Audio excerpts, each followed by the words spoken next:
It made me cry. This One's Wife, a very toxic Christmas. Hello, I'm H.G. Tudor, and we're going to delve once again into the abyss of the Monty Shit Show malaise, as we dissect the latest morsel of absurdity from the Duchess of Dysfunction, This One's Wife. Word has slithered through the grapevine, and it comes from Crazy Days and Nights, that posted, in relation to This One's Wife, the illiterate one is trying to film her holiday special at the beginning of next month and can't find anyone who wants to participate. As ever, I'll leave it to you to make a determination as to the validity of that observation, but it has some credence given the fact that This One's Wife is circling the drain, and her unlikability and unpopularity, and those that want to ensure that they're not tainted by association, may well present her with such a difficulty. It's suggested that This One's Wife intends to grace the world with a one-off Christmas episode of her beleaguered lifestyle brand with Love Meghan. Oh, such irony. A festive special brimming with faux warmth and contrived cheer, designed to thaw the icy hearts of a public that has long since turned its back. But the plot thickens like overcooked figgy pudding. This One's Wife is reportedly scrambling, nay, flailing, to secure any guests of note. Nobody, it seems, wants to tango with this doyen of toxicity. Why? Well, allow me to illuminate. The myriad reasons why the A-list, the B-list, the C-list, the D-list, and so forth are giving her the proverbial cold shoulder, as we peer into the bargain bin of potential participants, those low-grade luminaries who might deign to appear. Let us commence with the core affliction.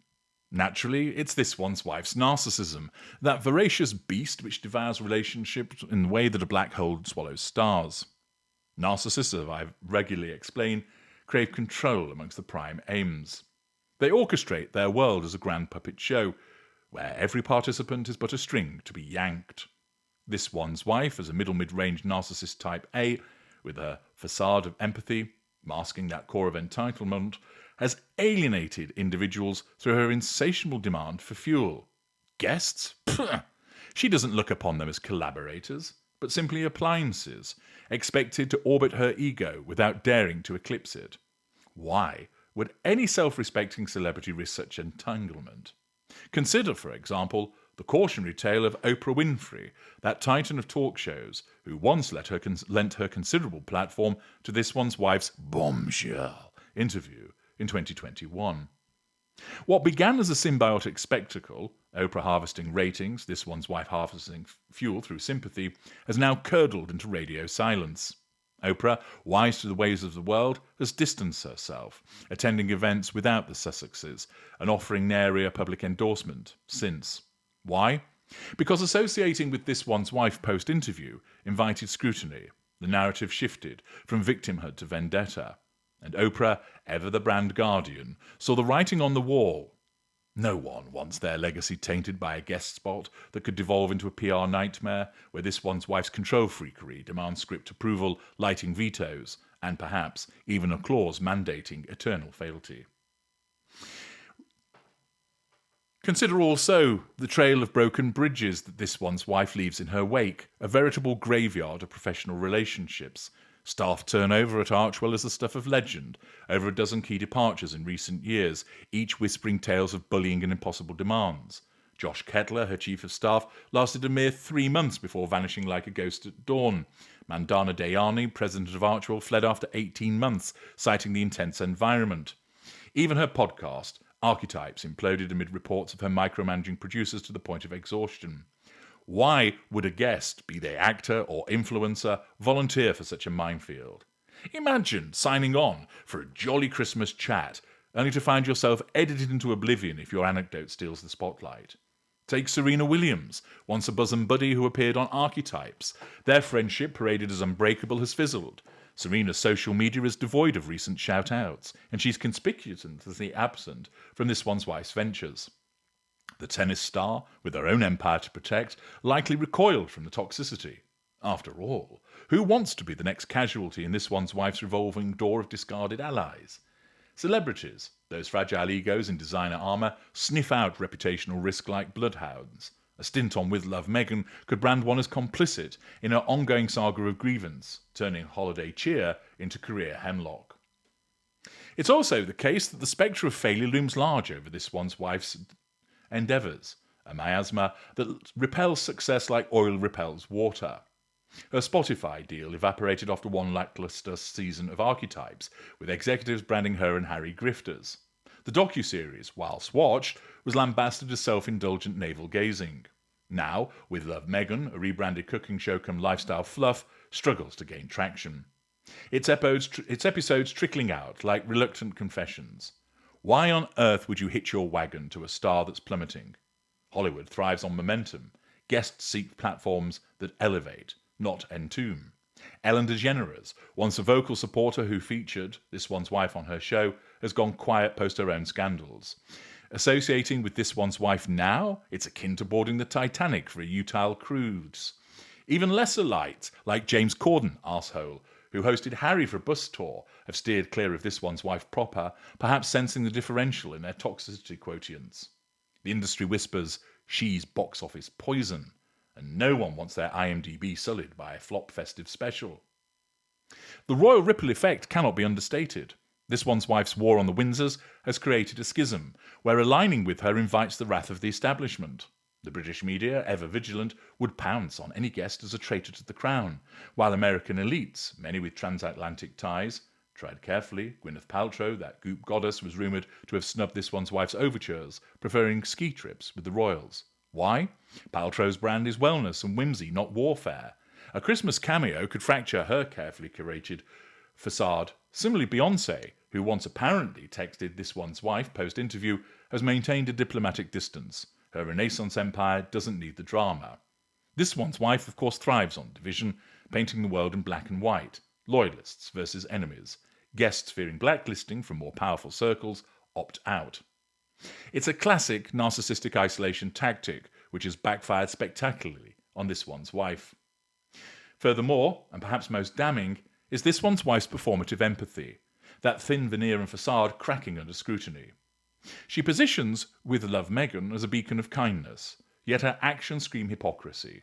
The bullying allegations from palace staff, the estrangement from her own family, Thomas Markle languishing in obscurity, these paint a portrait of disengagement and disdain.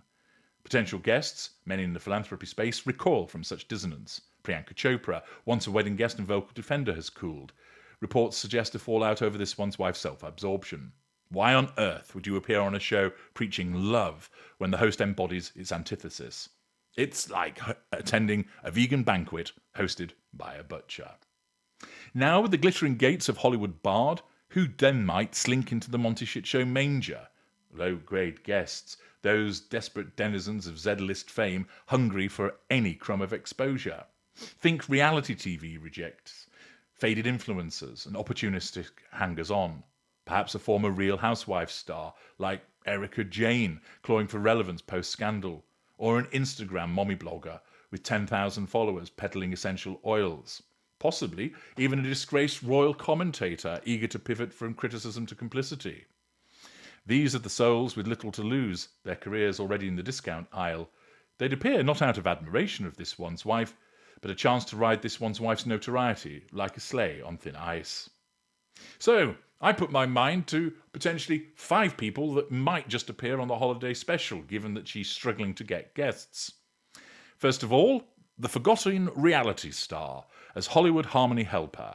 Enter Brandi Glanville from Real Housewives of Beverly Hills. Her face a roadmap of Botox battles. Her role? To harmonise the carols, warbling off-key renditions of Silent Night while subtly shading her ex-husband in asides. This one's wife, ever the director, would cut in with love, let's focus on unity, only for Brandi to retort, unity like your family reunions. The sarcasm drips like melted candle wax, underscoring the show's hollow heart. Secondly, the has-been influencer as festive forager. Cue some TikTok relic like the dancing dentist, with 100,000 followers, tasked with foraging for organic mistletoe in this one's wife's manicured backyard. He'd prance about, smartphone in hand, live streaming the debacle. Guys, with love from this one's wife, this twig is totally toxin-free. But oh, hilarity follows when he mistakes poison ivy for hollow, leading to a rash-ridden finale. This one's wife facade cracks as she hisses, "Cut! That's not the narrative!" A perfect parody of her control obsessions. Thirdly, the disgraced podcaster as grievance gift rapper. Imagine Joe Rogan Light, a conspiracy theorist booted from Spotify, rapping gifts of truth like tinfoil hats emblazoned with Archwell logos. His monologue, "With love, Meghan, let's unwrap the royal deep state." She'd nod empathetically, but the sarcasm peaks when he gives her a mirror labelled self-reflection, prompting a commercial break tantrum. It's the show's unintentional comedy gold, highlighting her echo chamber. Guest number 4, the wannabe wellness guru as compassionate cookie decorator. A goop knockoff, some crystal-clutching charlatan from Etsy, decorating gingerbread men with empathy icing. Her lines, "With love, this cookie represents healing divides." But sarcasm ensues as she accidentally spells Sussex as Sucks X, leading to this one's wife's icy glare. The role ridicules the brand's superficial spirituality, turning festive baking into a farce of faux profundity. And finally, guest number 5. For peak irony, the Family Feud facilitator.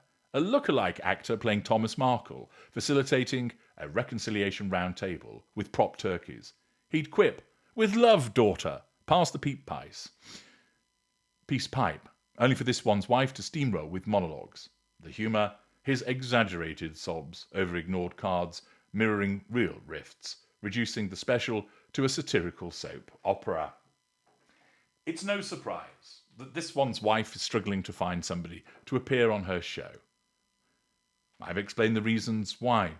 It all adds up once again to her narcissism and how it's worked ultimately against her through collateral consequences. And I offer 5 guests that might just be persuaded to appear. I'm H.G. Tudor. Thank you for listening.